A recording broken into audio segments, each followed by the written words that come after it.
ഗോപി ഇതിലെ പ്രധാന കഥാപാത്രമാണ്, മന്ത്രിയാണ്. ഇദ്ദേഹം നേരിട്ട് സംസാരിച്ചിട്ടും അദ്ദേഹം പ്രധാന കഥാപാത്രമാണ്. അദ്ദേഹമാണ് ജാനകിക്ക് വേണ്ടി അപ്പിയർ ചെയ്യുന്നത് ഈ സിനിമയിൽ. മനസ്സിലായോ?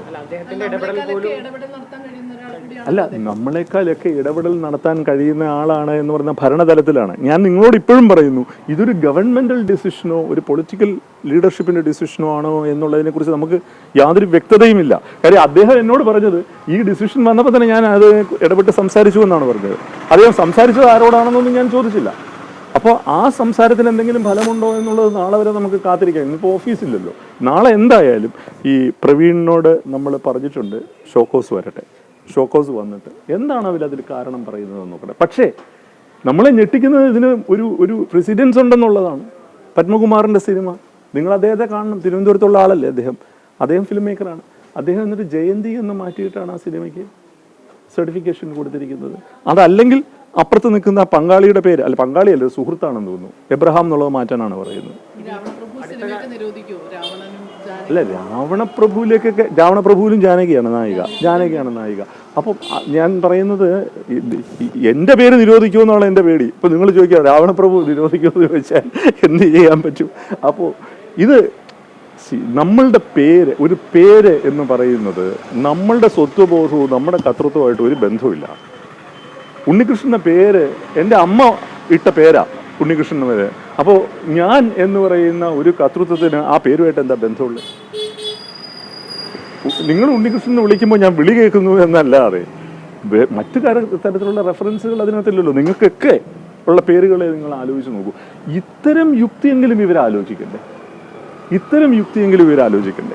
അല്ലെങ്കിൽ അവർ ഞാൻ പറഞ്ഞ പോലെ നിങ്ങൾക്കിടാവുന്ന പേരുകൾ എന്ന് പറഞ്ഞ് പേരുകൾ തരട്ടെ, നമ്മൾ അതിനനുസരിച്ച് ചെയ്യാം. ഇല്ല, അദ്ദേഹത്തിനും അറിയില്ല. ഞാൻ ചോദിക്കട്ടെ, ഇവിടുത്തെ ഒരു കമ്മിറ്റി കാണുന്നു, ഇതിന്റെ പ്രൊസീജിയർ അറിയാമല്ലോ. ഇവിടുത്തെ ഒരു കമ്മിറ്റി കാണുന്നു. കമ്മിറ്റിക്ക് അതിനകത്ത് മറ്റ് അഭിപ്രായ വ്യത്യാസമില്ലെങ്കിൽ അവരത് മുംബൈയിലേക്ക് അയക്കും. ചെയർമാൻ ആണല്ലോ, ചെയർമാനും സിഇഒയും കൂടി നോക്കിയിട്ടാണല്ലോ അത് ഓൺലൈനിൽ അതിന്റെ ഒരു സർട്ടിഫിക്കേഷൻ വരുന്നത്. അതൊക്കെ ഈ അടുത്ത കാലത്ത് വന്ന രീതികളാണ്. അവിടെ നിന്നാണ് ഒബ്ജക്ഷൻ വന്നിരിക്കുന്നത്. അവിടുന്ന് തന്നെയാണ് പത്മകുമാറിന്റെ സിനിമയ്ക്കും ഒബ്ജക്ഷൻ വന്നിരിക്കുന്നത്. അപ്പൊ അത് നമുക്ക് ബുദ്ധിമുട്ടായിട്ടുള്ള കാര്യമാണ്. അല്ല, മുമ്പും ഒരുപാട് ഇഷ്യൂസ് ഒക്കെ ഉണ്ടായിട്ടുണ്ട്. നമുക്ക് പറയാം, ഇപ്പൊ കഥകളി എന്ന് പറഞ്ഞ ഒരു സിനിമയ്ക്ക് ഇങ്ങനെ ഇത്ര ഒരു പ്രശ്നം നേരിട്ടപ്പോൾ ഞങ്ങളെല്ലാവരും കൂടി അവിടെ പോയി സർട്ടിഫിക്കറ്റ് റീജിയണൽ ഓഫീസ് ഉപരോധിച്ചതാണ്. എനിക്കിപ്പോഴും നല്ല ഓർമ്മയുണ്ട്. നമ്മളെല്ലാവരും കൂടി പോയി ചെയ്തത്.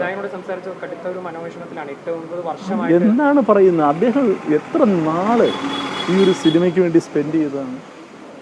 അദ്ദേഹം അതിനകത്ത് സുരേഷ് ഗോപിയെ പോലെ ജനപ്രീതിയുള്ള താരമൂല്യമുള്ള ഒരു നടനുണ്ടെന്ന് വയ്ക്കാം. അപ്പോൾ ഈ പത്മകുമാറിൻ്റെ കാര്യം നിങ്ങൾ ആലോചിച്ചു. It was an independent film. അദ്ദേഹത്തിന് നേരിട്ട മാനസിക വിഷമം അദ്ദേഹത്തോട് ഞാനിപ്പോൾ സംസാരിച്ചു. വളരെ വളരെ കഷ്ടമാണ് എന്നാണ് എനിക്ക് പറയുന്നത്. ഇതിനൊരു യുക്തിയില്ല. നിങ്ങൾക്കൊരു പ്രത്യേക സിറ്റുവേഷനോ ഒരു കമ്മ്യൂണൽ ഹാർമണിയെ ഡിസ്റ്റർബ് ചെയ്യുന്ന ഒരു സിറ്റുവേഷനുണ്ട്, അല്ലെങ്കിൽ പൊളിറ്റിക്കലി ഭയങ്കര സെൻസിറ്റീവായിട്ടുള്ള ഒരു ഡയറക്റ്റ് റെഫറൻസ് കിടപ്പുണ്ട്. ഇത് പോയിന്റ് ഔട്ട് ചെയ്താൽ ഒരു ചർച്ചയ്ക്കെങ്കിലും നമുക്ക് സാധ്യതയുണ്ട്. പക്ഷെ ഇവിടെ എന്താ ഉള്ളത്? ഇവിടെ ഒന്നുമില്ല എന്നുള്ളതാണ്. അപ്പോൾ അത് മാധ്യമ സമൂഹത്തിൻ്റെ പിന്തുണയും ഞങ്ങൾക്ക് വേണം.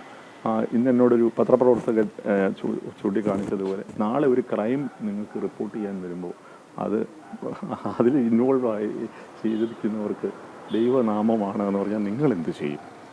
ഇനി ഞാൻ പറയാം, ഇവരുടെ യുക്തി ഒന്നുകൂടി നിങ്ങളൊന്ന് എക്സ്റ്റെൻഡ് ചെയ്ത് നോക്കൂ. ഇങ്ങനെ പേരുകളുള്ള സ്ത്രീകൾ ഒരു തരത്തിലുള്ള അതിക്രമത്തിനും വിധേയമാകരുത് എന്ന് പറഞ്ഞൊരു സർക്കാർ ഉത്തരവ് നമുക്ക് പ്രകടിപ്പിക്കാൻ പറ്റും. അത് ഉറപ്പാക്കാൻ പറ്റുമോ? അത് ഉറപ്പാക്കാൻ പറ്റില്ലല്ലോ.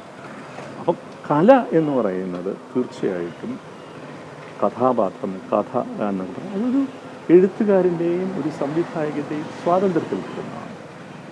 അപ്പോൾ അതിൽ നെയിമിങ് ഓഫ് ദ ക്യാരക്ടർ എന്ന് പറയുന്നത് അവരുടെ സ്വാതന്ത്ര്യത്തിൽപ്പെടുന്നൊരു സംഗതിയാണ്. ആ നെയിമിങ്ങിന് ദൂരവ്യാപകമായ പ്രത്യാഘാതങ്ങളുണ്ടോ, ഒരു കമ്മ്യൂണൽ ഹാർമണിയെ അത് ഡിസ്റ്റർബ് ചെയ്യുന്നുണ്ടോ എന്നെല്ലാം നോക്കി നമ്മളോടൊരു ഒബ്ജക്ഷൻ പറഞ്ഞാൽ നമുക്കത് മനസ്സിലാവും.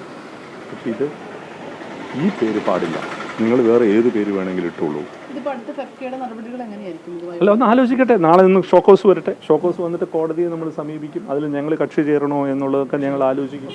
പ്രായോഗികമല്ലാത്തൊരു നടപടിയില്ല പേരും കഥാപാത്രത്തിന്റെ പേരൊക്കെ മാറ്റി ഒരു സിനിമ ഇറക്കാൻ സാധിച്ചു. സംശയമുണ്ടോ? നിങ്ങൾ തന്നെ ആലോചിക്കും. ഞാൻ നിങ്ങളോടാണ് ചോദിക്കുന്നത്. നിങ്ങൾ തന്നെ ആലോചിക്കും. നിങ്ങൾ സിനിമ കാണുന്നവരുമാണ്, മാധ്യമരംഗത്ത് പ്രവർത്തിക്കുന്നവരുമാണ്. ഇത് എങ്ങോട്ടാണ് നമ്മൾ പോകുന്നത്? എങ്ങോട്ടാണ് നമ്മൾ പോകുന്നത്? ഞാൻ നേരത്തെ പറഞ്ഞില്ലേ, പേരും നമ്മളുടെ ജീവിത വീക്ഷണവും തമ്മിലോ നമ്മൾ ജീവിക്കുന്ന രീതിയും തമ്മിലോ ഒന്നും ഒരു ബന്ധമില്ല, അല്ലേ? നമ്മളുടെ അന്തരിച്ചു പോയ CPM-ന്റെ സംസ്ഥാന സെക്രട്ടറിയുടെ പേരെന്തായിരുന്നു? ബാലകൃഷ്ണനായിരുന്നു, അല്ലേ? ഇങ്ങനെയൊക്കെയല്ലേ പറ്റുള്ളൂ ഇതിനകത്ത്.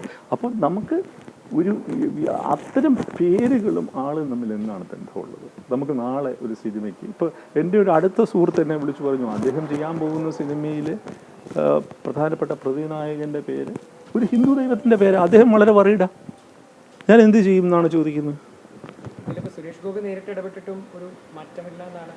അല്ല, അദ്ദേഹം പറയാനുള്ളത് പറഞ്ഞു. എനിക്ക് അദ്ദേഹത്തിൻ്റെ പരിമിതികൾ മനസ്സിലാവും. അദ്ദേഹം ഇപ്പോൾ ഒരു രാഷ്ട്രീയ പാർട്ടി കക്ഷിയുടെ സമുന്നതനായ നേതാവാണ്. അദ്ദേഹം കേന്ദ്രമന്ത്രിയാണ്. ഇതൊക്കെ നമുക്കറിയാവുന്ന കാര്യമാണ്. പക്ഷേ ഇത് ഒരു ഓട്ടോണമസ് സ്വഭാവമുള്ള ഒരു ബോർഡാണ് ഈ സംഗതി. ഇത് ഞാൻ നിങ്ങളോട് ആവർത്തിച്ചു പറയുന്നു. ഇതൊരു ഗവൺമെൻറ്റൽ ഡിസിഷനായിട്ട് താഴോട്ട് റിപ്പോർട്ട് ചെയ്യപ്പെട്ട കാര്യമൊന്നുമാണെന്ന് എനിക്ക് തോന്നുന്നേ ഇല്ല. കേന്ദ്ര സർട്ടിഫിക്കേഷൻ ബോർഡിലെ അംഗമായിട്ടുള്ള ഒരു ഫിലിം മേക്കർ, വളരെ വിഖ്യാതനായ ഫിലിം മേക്കറാണ് അദ്ദേഹം. Is A Bengali. അദ്ദേഹത്തിൻ്റെ ഒരു ബംഗാളി സിനിമയിൽ നിന്നും അദ്ദേഹത്തിന് പേര് മാറ്റേണ്ടി വന്നു ഈ അടുത്ത കാലത്ത്. നമ്മുടെ തിരുവനന്തപുരത്തുള്ള സഹപ്രവർത്തകന് പേര് മാറ്റേണ്ടി വന്നു. അത് ജയന്തിയായിട്ട് ഡബ് ചെയ്തു. അപ്പോഴാണ് സർട്ടിഫിക്കേഷൻ കൊടുത്തത്. തീർച്ചയായിട്ടും ഏത് കോടതിയിലും ഏത് നിയമത്തിൻ്റെ മുമ്പിലും ഇങ്ങനൊരു ഇഷ്യൂ ഉന്നയിക്കുകയാണെങ്കിൽ അത് വളരെ പെട്ടെന്ന് തന്നെ മനസ്സിലാക്കാവുന്ന കാര്യമല്ലേ ഉള്ളൂ. അതിനകത്ത് വേറൊന്നും ഈ ഘട്ടത്തിൽ പറയാനില്ല. വളരെ സന്തോഷം നിങ്ങളുടെ. അല്ല, അതിലേക്കൊക്കെ അത് ഞാൻ പറഞ്ഞ പോലെ ഷോക്കോസ് നോട്ടീസ് വരട്ടെ, കോടതിയിലേക്ക് പോകട്ടെ, അതിനുശേഷം നമുക്ക് ആലോചിക്കും. നമ്മൾ എപ്പോഴും നിയമത്തിൻ്റെ വഴി ആദ്യം പോയി നോക്കുക, അതിനുശേഷമുള്ള കാര്യങ്ങൾ ആലോചിക്കും. ഞാൻ തന്നെയല്ല, ഞങ്ങൾ വിശാലമായിട്ട് ഇപ്പോൾ ഇന്ന് ഞായറാഴ്ചയല്ലേ, നാളേക്ക് ഒന്ന് ഡയറക്ടേഴ്സ് യൂണിയൻ അങ്ങനെയുള്ള ഞങ്ങളുടെ ജനറൽ കൗൺസിൽ, സ്റ്റിയറിംഗ് കമ്മിറ്റി അവരൊക്കെ ആയിട്ട് ഒന്ന് സംസാരിക്കട്ടെ. എന്നിട്ട് നോക്കാം. നമുക്ക് ചിലപ്പോൾ നാളത്തോടു കൂടി ഈ ഷോക്കോസ്റ്റ് വരുന്നതോടുകൂടി ഇതിനകത്തൊരു പരിഹാരം ഉണ്ടായേക്കാം. പക്ഷേ ഈ ഒരു പ്രശ്നം നിങ്ങളുടെ ശ്രദ്ധയിൽപ്പെടുത്തണം. കാര്യം ഇതൊക്കെ ഇവിടെ സംഭവിക്കുന്നുണ്ടെന്ന് നിങ്ങൾ അറിയണം. അതുപോലെ തന്നെ പത്മകുമാറിനെ നിങ്ങളൊന്ന് പറ്റുകയാണെങ്കിൽ കാണുക. അയാൾ മാറ്റില്ല എന്ന് തന്നെയാണ്, സംശയമില്ലാത്ത കാര്യമല്ലേ. അല്ലെങ്കിൽ ഇന്നലെ അത് സെറ്റിലായി പോകേണ്ട കാര്യമല്ലേ ഉള്ളൂ. മാറ്റേണ്ട കാര്യമില്ലല്ലോ അതിനകത്ത്. 96 സ്ഥലത്ത് സുരേഷ് ഗോപി തന്നെ അതിനകത്ത് ജാനകി എന്ന് പറയുന്നുണ്ട്. ഇനി അദ്ദേഹം ഇത്രയും തിരക്ക് പിടിച്ച ആൾ വന്ന് എത്ര ദിവസം ഡബ് ചെയ്യണം, റീഡബ് ചെയ്യണം അത് മാറ്റണമെങ്കിൽ?